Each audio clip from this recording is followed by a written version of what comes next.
Assalamualaikum warahmatullahi wabarakatuh.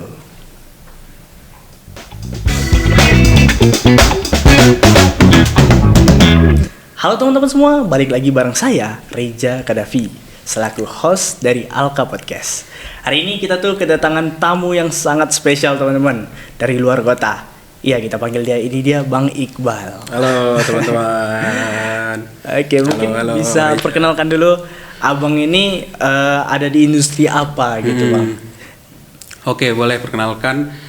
Namaku Iqbal Ken Kembaran. Aku bekerja di film, seorang sutradara dan editor. Sebelumnya aku tuh berkuliah di Institut Seni Indonesia Yogyakarta, jurusan perfilman gitu. Dan ya beberapa tahun ini sedang mengerjakan beberapa proyek film fiksi dan maupun dokumenter. Kurang begitu sih. Udah berapa lama nih Bang Abang di industri film? Kira-kira? Kalau mungkin di film sendiri itu dari sejak kuliah tuh aku udah mungkin beberapa kali bantuin teman-teman yang ngerjain proyek gitu. Karena kan di kampus ISI itu sendiri kan banyak juga jaringan pertemanan yang di luar gitu, bukan hanya di dalam kampus. Jadi kita sering banget tuh bantuin proyek-proyekan dari yang misalnya ada syuting dari Jakarta di Jogja, itu mereka open internship atau magang, kita sering bantuin gitu-gitu. Jadi mungkin selama 5 tahun ini ya aku cukup sering lah untuk membantu beberapa proyek film dan proyek filmku sendiri gitu. Dan sejauh ini aku udah mengerjakan sekitar 12 film pendek gitu. Oke, 12 cukup. 12 film pendek gitu. Kurang lebih gitu Sangat sih. banyak sih. Kira-kira dari zaman SMA sendiri udah tertarik belum sama industri perfilman ini Bang? Oh iya, jadi sewaktu itu aku kan di SMA Negeri 1 Brastagi. Oh, Negeri 1 Brastagi. Dan dulu ketertarikanku tentang pembuatan film itu waktu ada Lektoba Film Festival. Jadi Lektoba Film Festival ini mengadakan workshop film yang mana itu di Santa Maria. Dan dari situlah aku baru mengetahui bagaimana cara pembuatan film gitu. Dan bagaimana ternyata dunia di dalam film itu sangat kompleks gitu. Banyak hal yang sebenarnya banyak bisa dipelajarin gitu. Jadi dari situ aku mulai ketertarikan terhadap film gitu. Dan di itu waktu workshop tersebut itu di kelas 2. Kelas 2 SMA. Kelas 2 SMA. Dan aku di kelas 3 kan udah mulai fokus tuh kayak mau kuliah kemana gitu. Ya udah aku udah mulai fokus ke isi Jogja dan isi Surakarta dan dua-duanya perfilman gitu. Jadi dari mulai SMA sih aku udah ada ketertarikan tentang pembuatan film gitu. Tetapi kalau dari kecil tuh memang karena keluargaku itu dulu pernah jualan kaset DVD, kaset DVD film gitu. Jadi kan beberapa kali waktu di masa kecil itu aku sering nonton beberapa film DVD yang dijualkan oleh orang tuaku kayak gitu sih. Kalau gitu mungkin film yang ngubah abang nih jadi cinta banget sama industri film nih. Ini penasaran gitu. Iya, kalau misalnya film banyak banget sih sebenarnya gitu. Tapi film yang paling menarik buatku itu justru film-film India. Film India. Iya, kenapa? Karena Bollywood sebenarnya Bollywood. Karena ibuku itu suka sama film Bollywood, film India khususnya gitu. Jadi kayak banyak dari India yang dari tahun 2000-an sampai 2000 sampai sekarang ini kayak Three Idiots, PK, Tare Zaman Par, yang mana film-film India tuh menurutku kayak ceritanya sangat sosial gitu. Cerita tentang kayak kita keseharian, ceritanya cukup ringan gitu. Dan ada juga cerita yang cukup berat gitu, tapi sangat inspiratif dan sekaligus yang menjadi unik di film India itu kan mereka menjual tentang tarian dan ceritanya, budayanya gitu. Yang mana di setiap film mereka tuh pasti ada tarian dan tentang kebudayaan mereka, tentang agamanya mereka gitu. Dan itu menurutku yang menarik gitu. Jadi sebetulnya setiap film itu punya keunikannya sendiri ya Bang. Pasti. Di negara-negaranya gitu. Dan untuk Indonesia sendiri Bang, kita punya keunikan nggak di industri film kita? Karena sebagai siswa ya saya ngelihat, saya juga sering nonton film gitu kan. Saya terakhir nonton film apa? Terakhir kalau nggak salah saya baru nonton film Sore Bang. Sore, oke, bagus. Iya, karena kemarin itu masuk juga hampir ke Oscar kan, tapi gagal gitu kan. Terus setelah saya cari-cari lagi film-film terbaru kok akhir-akhir ini malah jadi horor semua gitu. Jadi menurut abang ada nggak kita sebagai di industri film Indonesia gitu ya, ada nggak keunikan dari film Indonesia sendiri gitu Bang? Jadi kalau misalnya untuk ngobrolin keunikan film Indonesia, ada banget malahan. Tapi karena kan Indonesia ini sangat besar, jadi kayak masing-masing daerah itu punya nilai lokalnya tersendiri gitu. Maksudnya khususnya di Karo kita bisa ngelihat kayak kebudayaan kita sendiri gitu. Sebenarnya yang menjadi unik di dalam perfilman Indonesia itu nilai lokalnya gitu. Nilai lokalnya. Masing-masing daerah itu punya nilai lokalnya tersendiri gitu. Jadi kayak mungkin aku bisa ngasih satu contoh film yang mana aku baru nonton film pendek judulnya Purusa. Jadi Purusa ini bercerita tentang seorang wanita di Bali yang menikah dengan keris bener, keris senjata gitu. Dan itu memang tradisi nilai lokal mereka gitu. Jadi setelah menonton film itu aku ngelihat kayak ternyata apa yang menjadi keunikan perfilman Indonesia itu ada pada ceritanya yang lokal gitu. Kita karena kebudayaan kita yang sangat banyak sekali gitu. Kita ada budaya suku Jawa, Batak, Karo dan lain-lain gitu. Itu menurutku menjadi identitas perfilman kita gitu, cerita-cerita lokalnya gitu sih. Cerita lokal ya. Untuk cerita lokal sendiri, ini agak ada penasaran nih. Kalau misalnya kita mau bikin film nih tentang cerita lokal di budaya Indonesia, tapi ada sedikit yang kita rubah, kita revisi, itu boleh nggak sih untuk dijadikan sebuah film gitu bang? Atau ada aturan-aturannya sebetulnya yang harus kita pertimbangkan? Oke. Jadi kalau misalnya aku sendiri sebagai seorang director atau kreator, pasti kan kita punya pandangan sendiri melihat sesuatu gitu. Misalnya kayak kebudayaan, kita punya pikiran sendiri untuk membicarakan tentang kebudayaan.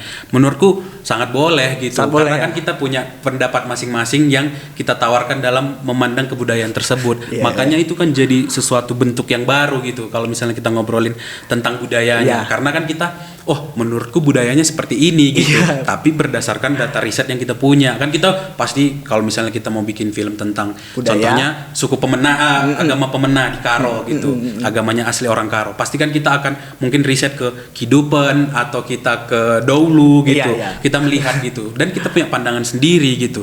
Dan aku rasa pandangan yang kita buat inilah yang menjadi ciri khasnya itu sendiri gitu. Karena kan kita tidak mentah-mentah, data riset itu kita olah gitu. Kita olah menjadi apa yang ingin kita tunjukkan gitu. Jadi misalnya kayak namanya Reja membuat film tentang Pemena misalnya gitu. Amin. Kamu kan punya perspektif sendiri gitu. Kamu punya pemahaman sendiri, sudut pandang sendiri gitu. Itu yang menjadi unik gitu. Dan itu yang membedakan, tidak ada perspektif atau pandangan kamu sendiri yang tidak dilihat orang lain gitu. Dan itu sih yang menurutku penting gitu. Jadi sebetulnya sah-sah aja dong kalau kita memfilmkan sesuatu yang dari sudut pandang kita gitu kan. Dan untuk saran sih bang, saya sendiri kan sejujurnya belum pernah bikin film nih, tapi pengen buat film nih. Nah saya tuh bingung nih soal ide bang. Ide itu menurut abang, nggak saran dari abang, cara kita mencari ide untuk buat film yang layak untuk ditonton orang alias bagus lah gitu kan. Itu caranya seperti apa bang? Misalnya saya ingin membuat film itu latarnya tentang di sekolah gitu bang, dan saya pengen film action gitu. Tapi idenya itu agak terlalu sulit untuk saya temukan gitu bang. Menurut abang sendiri, saran abang nih, apa yang harus saya lakukan, apa yang harus saya pikirkan gitu bang? Tapi sebelumnya kalau Reja di ekskul tuh kalau bikin film biasanya jadi apa? Biasanya saya sendiri sih jadi editornya, DOP-nya yang kamera gitu-gitu. Oke. Jadi sebenarnya kalau misalnya untuk ide kreatif itu, menurutku hal yang paling penting adalah menulis. Gitu. Dan sebelum kita memulai menulis itu, kita peka sama teman-teman kita sekitar gitu. Jadi ide itu, menurutku ide itu ada di mana aja gitu, bisa di teman kita, di guru kita, di sekolah kita gitu. Tetapi yaitu setelah kita menemukan ide itu, menurutku harus diolah dalam bentuk tulisan gitu. Jadi misalnya kayak kamu tadi berbicara tentang ide tentang film action dan sekolahan gitu. Pasti kan kamu sering melihat teman kamu yang nakal, sering berantem. Nah, itu kan bisa menjadi suatu ide gitu. Suatu ide. Maksudnya kayak misalnya teman-teman kamu yang nakal dan sedang bertengkar, kamu kan bisa membayangkan bagaimana pertengkaran mereka itu ditangkap dalam kamera gitu. Jadi ide-ide sederhana itu ada di sekitar kita kok gitu. Tidak terlalu sulit untuk kita mencari ide gitu, tetapi ya kita harus mengolahnya dalam bentuk tulisan gitu. Kayak misalnya kan ada proses menulis naskah, ada proses mungkin kayak syuting dan lain-lain gitu. Sebenarnya hal-hal yang ada di dalam film itu kan hal yang terjadi di sekitar kita aja gitu. Misalnya kayak tadi aku nonton sama Pak Rian film kalian yang judulnya Fix Kreatif. Jadi kayak sebenarnya kan ide cerita itu kan tentang anak sekolah yang Iya. yang hampir putus sekolah dan dia dibantu oleh teman-temannya. Kan kita sering ketemu sama masalah yang kayak gitu Iya, kan sering. di sekitar kita. Mungkin teman-teman kamu juga mengalami hal yang sama gitu. Dan menurutku nggak ada ide yang rumit sih, nggak ada ide yang susah gitu. Tapi kan bagaimana cara kita mengambil ide tersebut aja di lingkungan kita. Diaplikasikan. Betul. Jadikan sebuah cerita yang lebih menarik Betul, lah gitu ya. Untuk film itu sendiri sih bang, saat ini ya, menurut abang tuh sekarang jadi kalau nggak salah sutradara tadi ya, Iya, sutradara sama dan video editor. Ah. Untuk job sebelumnya abang tuh sebagai apa sih? Atau memang dari dulu memang udah jadi sutradara, editor gitu? Oke. Kalau dulu sebelumnya aku tuh memang fokus di editor gitu, ya. editor untuk menyusun gambar dan lain-lain. Biasanya kan kalau di film itu editor tuh dibagi dua, ada editor offline dan editor online. Iya. Perbedaannya offline itu yang menyusun Iya. dan online yang bikin efek-efeknya Iya. dan lain-lain gitu. Tapi aku fokusnya di editor offline gitu. yang jahitnya lah ya. Iya. Jadi sampai di semester 5 atau semester 6 tuh akhirnya aku mutusin untuk jadi director, jadi Oke. sutradara gitu karena ada beberapa cerita-cerita yang aku selama ini aku kan suka ngumpulin cerita, Iya, timbang iya. ide gitu kan. Jadi kayaknya aku rasa cerita ini bisa nih difilmin gitu. Jadi akhirnya aku ngajak beberapa teman-teman, ya udah kita bikin film gitu. Itu di tahun 2022. Oke, udah sekitar. Syutingnya bulan 12, judul filmnya itu Facticity dan baru rilis di tahun 2023 gitu. Itu menceritakan tentang apa itu bang? Jadi Facticity ini bercerita tentang seorang bapak dan anak. Jadi suatu hari bapak ini datang ke sebuah jembatan Iya. di Jogja dan dia ketemu sama seorang wanita gitu. Oke. Yang mana wanita itu ternyata anaknya yang bunuh diri di jembatan tersebut gitu. Oke. Jadi sebenarnya ini menceritakan tentang hubungan bapak dan anak gitu. Bagaimana merelakan kepergian seorang anak gitu. Jadi singkatnya film ini bercerita tentang hubungan di antara bapak dan anak gitu. Karena di film aku selalu melihat kan bagaimana hubungan antara ibu dan anak laki-lakinya Iya, gitu. iya. Jadi aku coba berpikir gimana kalau misalnya perspektifnya diubah yang kau bilang Iya. tadi, pandangannya diubah. Jadi tentang bapak dan anak perempuannya Oke. gitu. Makanya yaitu di tahun 2023 akhir film itu ternyata lolos dari program kementerian namanya Festival Film Bulanan. Oke. Jadi di tahun 2024 kita tuh berangkat ke Paris selama 2 Oh. minggu. Film itu masuk ke program Clermont-Ferrand Short Film Market yang mana itu seperti pasar film lah, pasar film dunia gitu, tapi khususnya film pendek. Dan itu aku ada sekitar 12 hari di Clermont-Ferrand, yaitu kita bertemu sama seluruh filmmaker dari dunia gitu. Karena kan Clermont-Ferrand ini sendiri kan film pendek, festival film pendek terbesar di dunia gitu. Iya. Jadi banyak sekali film pendek dari dunia. Dan yang menarik untukku di festival ini ada masterclass. Masterclass Oke. itu sejenis workshop. Oke. Jadi ada sutradara terkenal di Paris namanya Mia Hansen-Løve. Oke. Jadi aku coba ikut workshopnya dia. Jadi yaitu menambah pengalaman juga lah gimana cara sutradara di luar negeri itu mengarahkan gitu-gitu. Ya itu sih pengalaman yang menarik. Oke, karena abang udah jauh-jauh nih kan, udah punya pengalaman di Paris juga. Boleh nggak sharing sedikit aja tentang apa sih yang abang dapat dari perjalanan abang ke Paris itu kan, untuk ngelihat pasarnya perfilman pendek di Iya. dunia lah itu ya kan, konsep dunia. Bisa nggak abang kasih apa yang abang dapat di sana ke kami gitu sebagai siswa yang Oke. baru merintis lah. Iya. Jadi sebenarnya di market Clermont-Ferrand itu juga banyak sekali anak-anak high school atau anak SMA yang Seperti bikin. kami nih. Iya. Yang Tapi Waduh, menurutku pinter juga. apa yang menjadi pembeda di antara kita dan mereka, mereka itu sangat kuat membawa nilai lokalnya gitu. Kayak contohnya kemarin aku ketemu sama satu teman namanya Sinu, dia orang Gambia dari Afrika. Dia SMA juga kayak kamu gitu. Tapi dia membawa film tentang gimana di daerahnya itu banyak orang, maksudnya dia tinggal di Paris, dan banyak di daerahnya itu orang imigran, orang-orang ilegal yang masuk ke negaranya. I know. Nah, jadi pembahasannya itu sangat lokal gitu, pembahasan memang di daerahnya gitu. Dan menurutku apa yang menjadi kekuatan di dalam filmnya itu adalah nilai lokalnya itu tadi, kayak kebudayaannya gitu. Sebenarnya itu sih dua faktor yang menurutku harus kita perkuat gitu. Misalnya kayak kamu mau membuat film gitu, menurutku kamu harus peka gitu sama kebudayaan di sekitarnya. Karena itu yang menjadi sangat unik gitu, yang membedakan film kamu. Kayak di Clermont itu hampir 6.000 sampai 8.000 film yang masuk di festival itu, dan dipilih sampai jadi 1.000 atau 800 film gitu. Jadi aku melihat kayak apa sih yang membuat film-film ini layak masuk festival terbesar di dunia ini gitu. Ternyata di nilainya gitu, nilai lokalnya itu. Jadi misalnya ada film dari Nigeria, ada dari Irlandia gitu, dan yang mereka tawarkan itu nilai-nilai lokal mereka gitu. Jadi kayak sesuatu hal yang belum pernah kita lihat di daerah kita gitu. Dan itu yang menjadi unik gitu. Menurutku itu sih yang kayak misalnya kamu ingin memulai gitu, mungkin kan kamu tinggal di Brastagi, kamu bisa melihat gitu banyak sekali hal yang bisa diangkat gitu. Kayak misalnya kamu mengunjungi Museum Pusaka Karo, itu banyak hal yang bisa dilihat sih sebenarnya. Bisa diangkat jadi cerita film juga. Pasti ya. Ya, kalau gitu saya sebenarnya ada agak overthinking ya Bang. Soalnya saya ini udah di kelas 3 akhir dan saya cukup fun lah, cukup happy lah untuk di industri perfilman gitu kan. Tapi saya overthinkingnya itu tentang industri film kita nih ke depannya, khususnya di Indonesia maupun di dunia. Karena sejauh ini informasi yang saya dapat tuh kayak AI itu semakin mau menggantikan kita di peran multimedia gitu. Kemarin aja baru ngeliat VO3 gitu kan. Iya, itu kayak realistis banget buat bikin film gitu. Dan saya pernah buat juga walaupun nggak sebagus itu, tapi itu udah terlalu wow saya rasa. Menurut Abang sendiri gimana sih industri film kita ke depannya itu gimana? Karena AI sekarang ini semakin canggih, semakin overthinking saya ini sebagai siswa yang baru merintis di industri film gitu.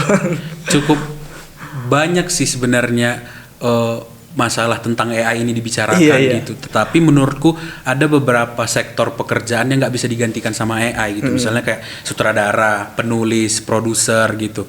Mungkin yang seperti teknis, visual effect, atau misalnya 3D gitu, ya itu bisa digantian AI gitu. Karena kan sebenarnya AI ini nggak bisa ngasih human touch gitu, maksudnya kayak sentuhan manusia nggak bisa gitu. Karena ada beberapa yang cerita nggak masuk akal buat AI gitu.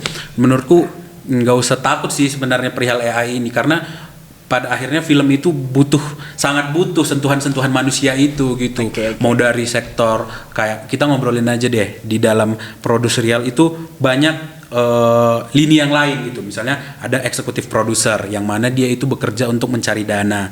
Ada namanya unit production manager yang mana dia mengurus alat-alat. Kan itu tidak bisa digantikan AI. Ada banyak gitu. Iya, misalnya kayak ada production unit gitu. Production unit ini biasanya untuk mencari makanan, menyediakan makanan untuk seluruh logistik gitu. Kan itu tidak bisa dikerjakan sama AI gitu.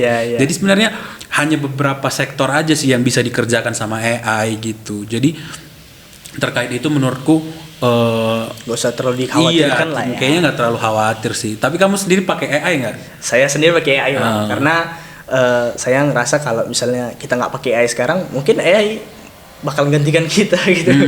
Jadi saya rasa lebih baik saya belajar sekarang, lebih baik saya pakai sekarang gitu supaya saya lebih mengerti. Dan saya juga makin mendalami dunia film ini dari AI juga sebenarnya Bang. Karena kadang-kadang kan kita bisa belajar dari mana aja, tapi dengan adanya AI ini kita nyari informasi itu gampang banget gitu.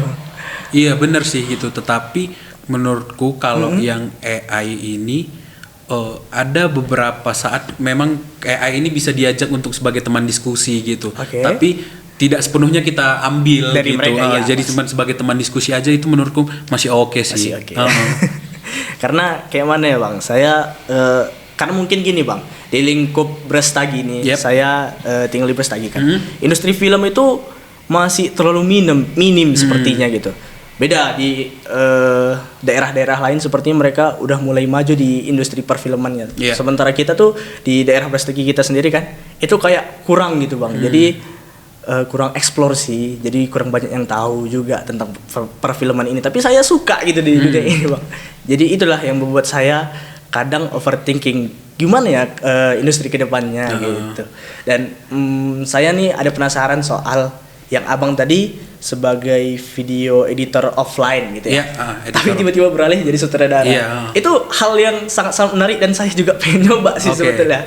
Nah, dan pertanyaan saya tuh kayak apa sih hal yang abang lakukan, satu perihal kecil aja gitu, yang membuat abang tuh bisa dari video editor offline ke sutradaranya langsung nih. Apa sih yang abang lakukan setiap hari gitu untuk mengasah skill abang di director gitu? Pertanyaan kamu menarik sih, karena kan sebenarnya menjadi editor offline itu kan sering lihat gambar. Iya, gitu. Maksudnya kan kita kalau misalnya ngedit, kita udah tag banyak, kan kita sering nonton tuh kan gitu kan. Sebenarnya kan proses dari menonton gambar-gambar yang disusun itu kan sebelumnya itu dia berbentuk tulisan gitu.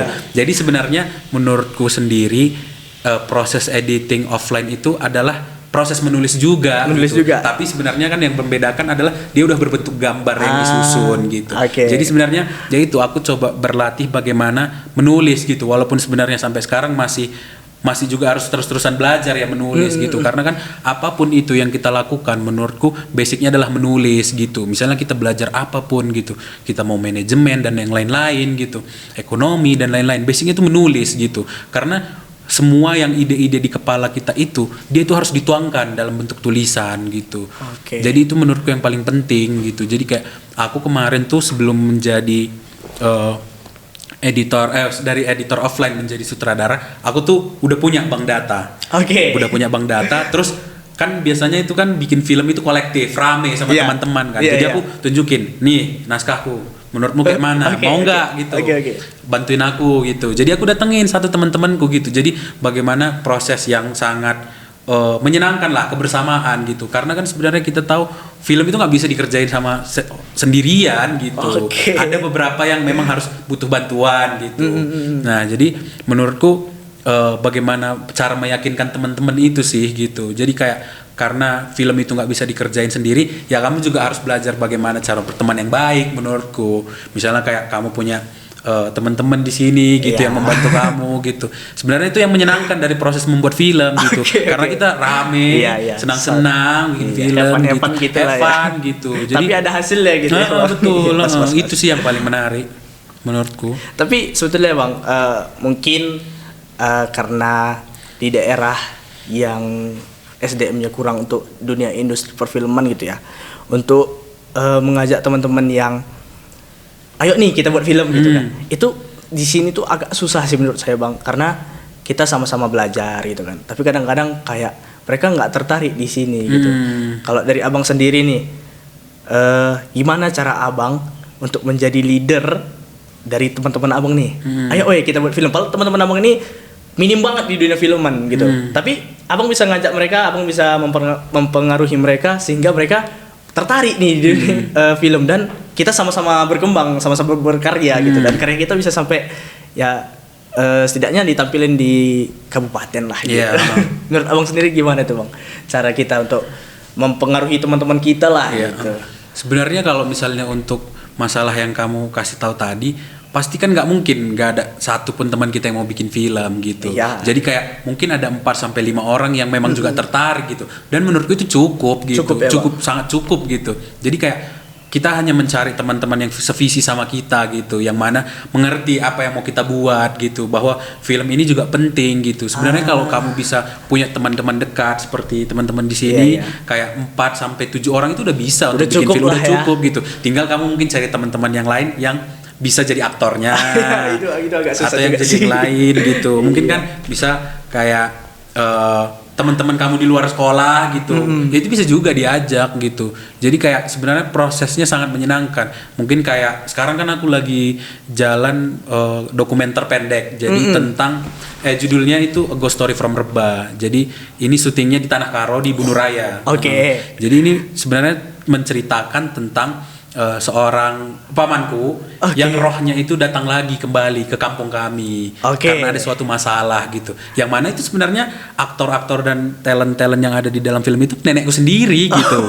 Nah keluarga-keluargaku sendiri gitu. Nah itu bisa kita ajak mereka gitu, bahwa kan kita menjelaskan, bahwa kamu juga menjelaskan kayak film ini tentang ini loh, film ini bisa dibuat seperti ini gitu, ini bisa kita tonton rame-rame lah di Jambur gitu. Itu yang membuat menurutku jadi tawaran yang menarik gitu, kayak bahwa kamu kan siapa yang nggak mau disuting pakai kamera. Iya juga sih. Sekarang orang udah main TikTok semuanya, orang udah joget-joget, maksudnya kayak siapa yang nggak mau di-shoot pakai kamera, ya, pakai kamera gitu. Tapi sebetulnya ada juga sih Bang yang beberapa kami lah siswa-siswa gitu kan yang masih minder di depan kamera gitu.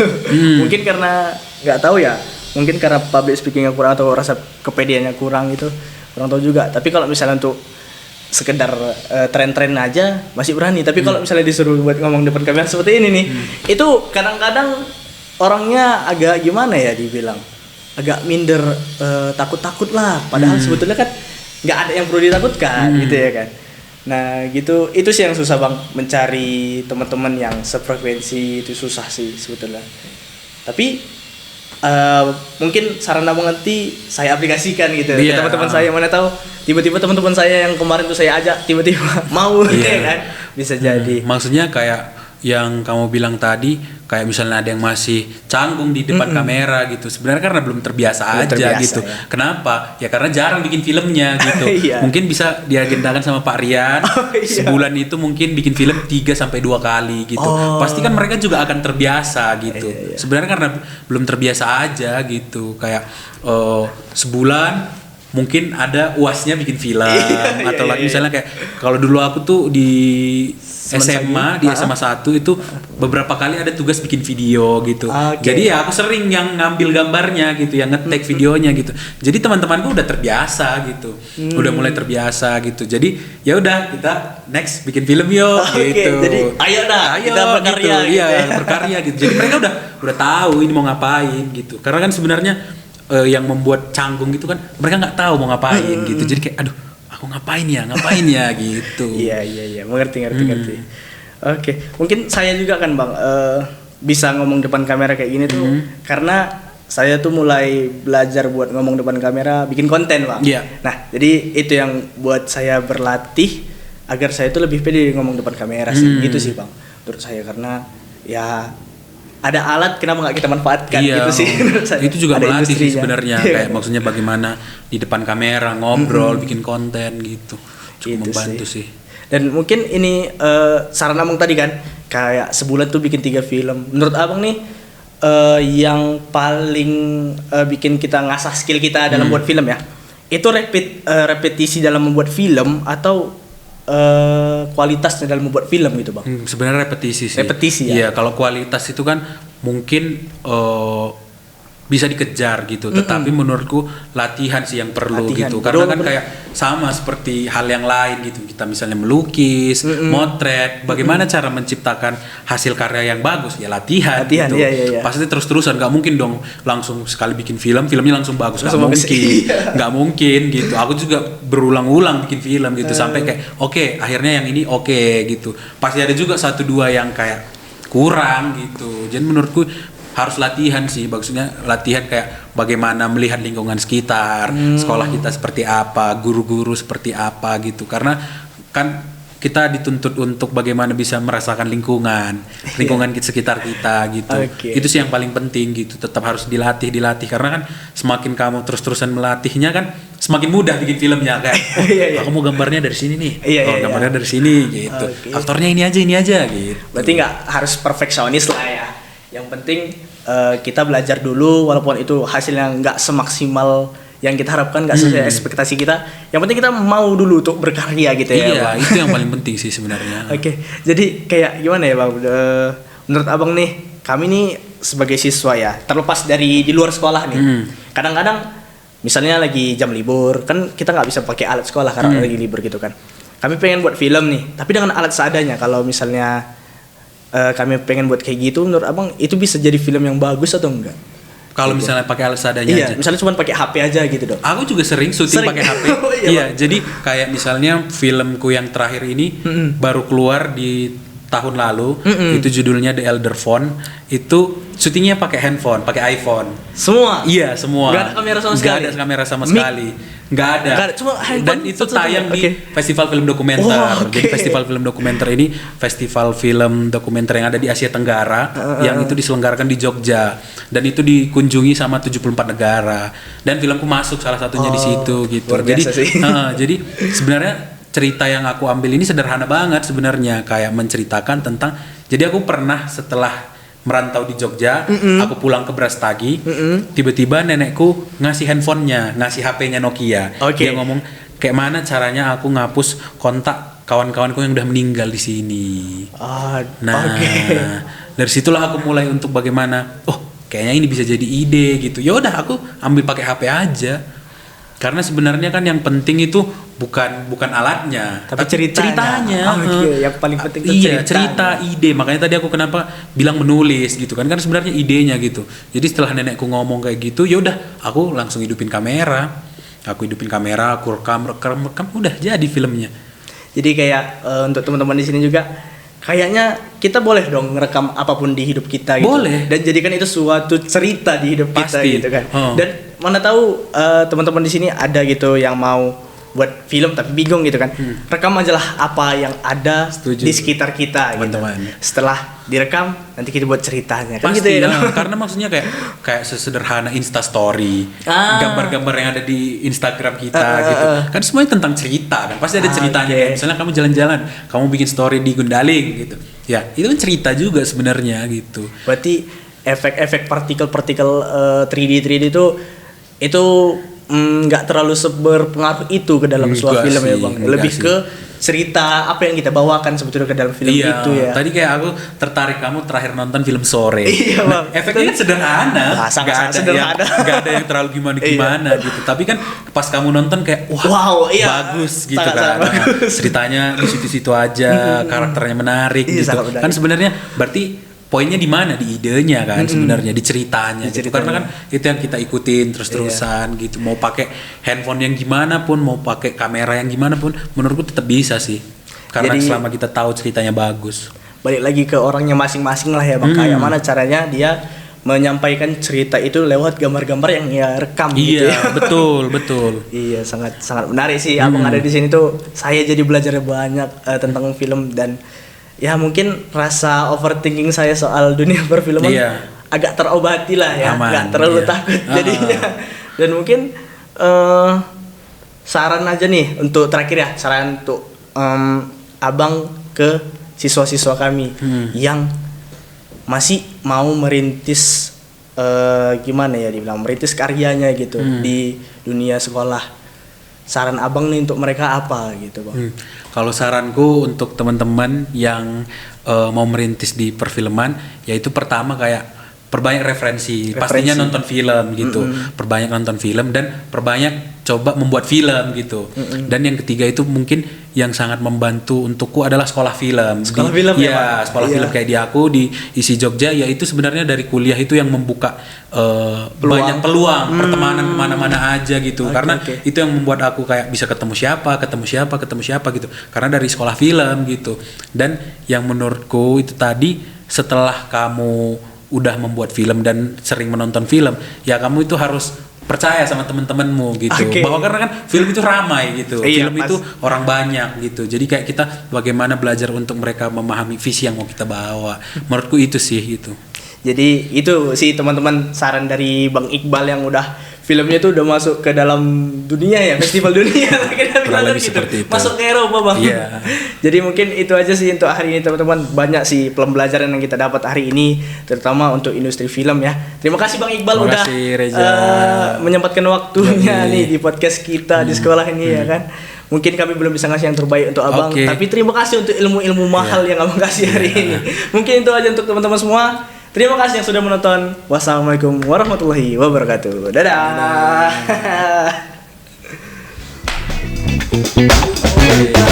Oke.